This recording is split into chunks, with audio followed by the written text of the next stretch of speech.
Where to tax efficiently invest beyond the lifetime and annual allowance is a question that's being asked with increased frequency. ISAs are an obvious first port of call, as are EISs and VCT if you're prepared for the additional risk. Some employers are introducing share incentive plans, some of course already have them, and they're very tax efficient within limits.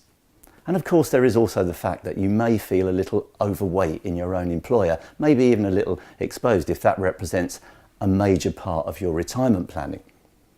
Collective investments deliver the ability to draw tax-free dividends up to £2,000, the dividend allowance, and tax-free capital gains up to £11,700 a year, provided you can manage your capital gains to use the annual CGT exemption in that way. If you can, then the outcome be extremely tax attractive. But how about beyond that? Well, investment bonds deserve some consideration for their tax deferment and tax management qualities.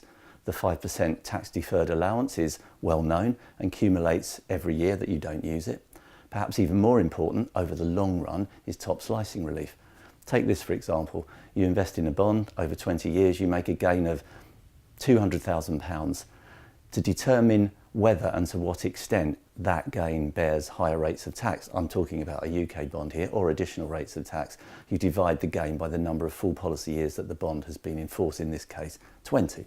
So divide 200,000 by 20 and we end up with a £10,000 gain. Add that, not 200,000, to your other income.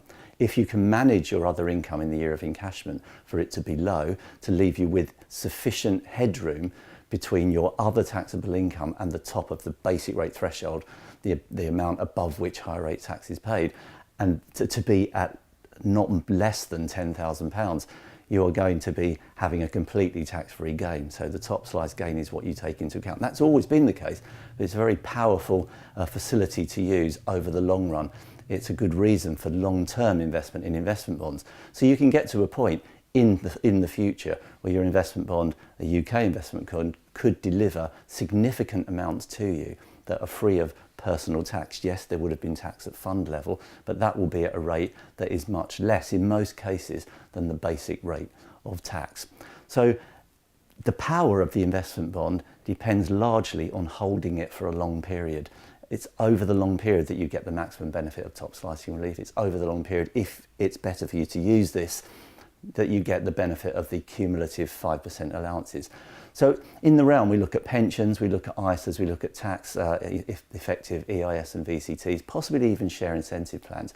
Then we look at collective investments and the use of the dividend, the capital gains tax allowances, and all of the tax freedoms that we have through those, the tax allowances that go with those investments, tax-free dividends from VCTs, for example, tax-free payments from ISAs, and then on top of that, the capacity to take personally tax-free income from a UK investment bond that's been held for some time is quite attractive. How about offshore bonds? Of course, they accumulate with no tax deducted at source, but you don't get the basic rate tax credit. Remember though, an offshore bond gain is taxed as savings income. So if you can manage your other income efficiently at the time of withdrawal, you might be able to use definitely your personal allowance, which is kind of income agnostic. You can also use your personal savings allowance of currently £1,500, £1,000 for basic rate taxpayers, £500 for higher rate taxpayers, nothing actually for additional rate taxpayers, and your £5,000 starting rate band, all applicable, those two things applicable to savings income. So put all of that together and it could be quite an attractive taxation position on retirement, and the less you can pay tax on the amount that you wish to draw, the less you draw on or drain your capital. But you only get to that position if you plan in advance, and you really only plan in advance efficiently if you have an advisor. So having an advisor is absolutely critical, because the one thing we can absolutely be sure of is that tax will change over the next 10, 20, even 1 year. It will change, and you absolutely need advice to ensure that your financial plan is changed to align with the tax changes and the changes in your own financial circumstances, to ensure that you get the best outcome.